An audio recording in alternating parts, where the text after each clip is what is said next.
It's all these small jobs that will take your life.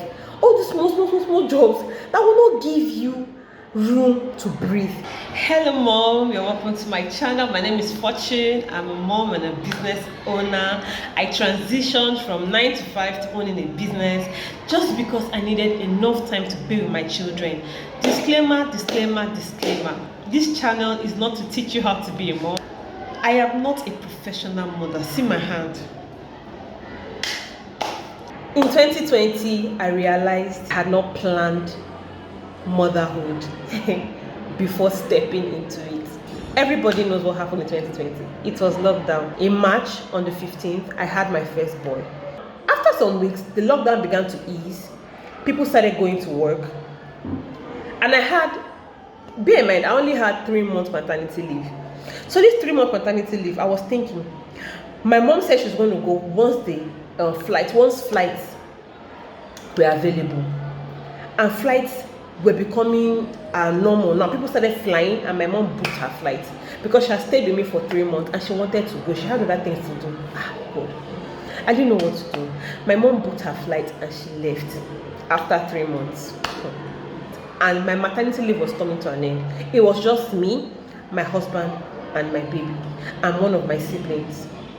But my sibling was a student. Like, she had to go to school. She was a medical student, so you know how it is for them. She couldn't stay with me the way I wanted her to stay with me. So maternity leave was coming to an end. My husband and I sat down and discussed how we're going to do it. So he said he could take some days off, but I needed to come up with a plan so that we could have time for the baby. I cried because I didn't know what to do. And my job was this kind of, it's all these small jobs that will take your life. All these small jobs that will not give you room to breathe. I believe so much that if I was working in a better place, there would have been something for me. Okay, there would have been a provision for me. I truly believe that.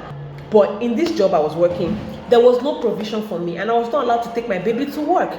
And I thought my baby was too little to be going to daycare, because I said, this little child, how will I go and dump him at the daycare? Who will be able to take care of this child the way he's supposed to be taken care of in the midst of other children? Oh my God, I didn't know what to do. That was the first day I started contemplating leaving my job, even without having any plan. That was the first time I contemplated it. So I went to work. My husband was not going to work for some weeks because we didn't know what to do. We didn't have a plan. And he was working in a state university, and he did not have so much time to stay back from work. I went to work. I asked the owner of the outlet I was working in if I could bring my baby to work, and he told me no. I didn't ask again because I could not force him. My boss, started mounting pressure on me. It was a sales job, and sales jobs work with targets. I needed to meet my targets. I needed to talk to customers. I needed to follow up. I needed to do after sales care. All these things I was doing while thinking about how to care for my baby.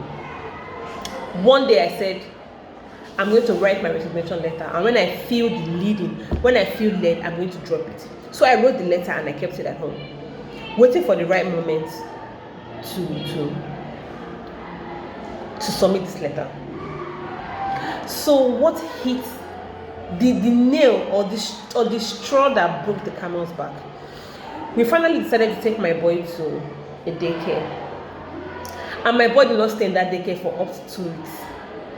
He fell ill, and that was the worst thing that happened to me.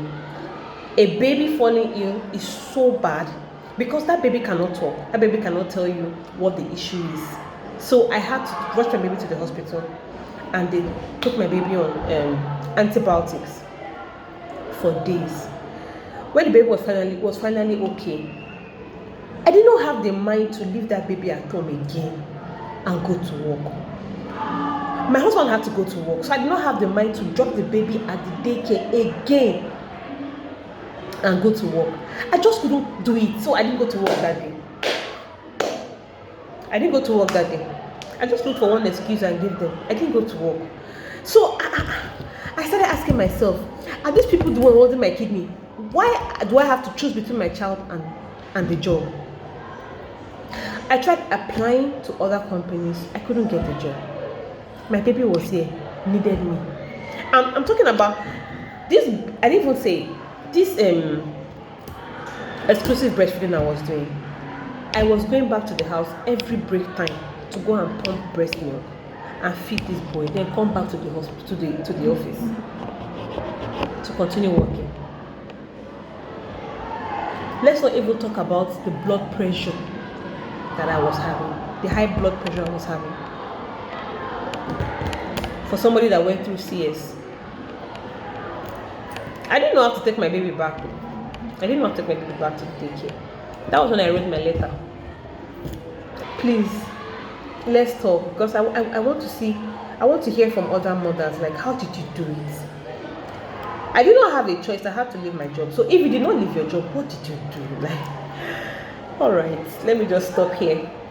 The video is getting too long. I'm going to make another video about how I tried different businesses and I failed there. I failed in these businesses. I failed. I'll make a video about that. Thank you so much for watching. Thank you so much for hearing my story. I'll see you in another video. Bye.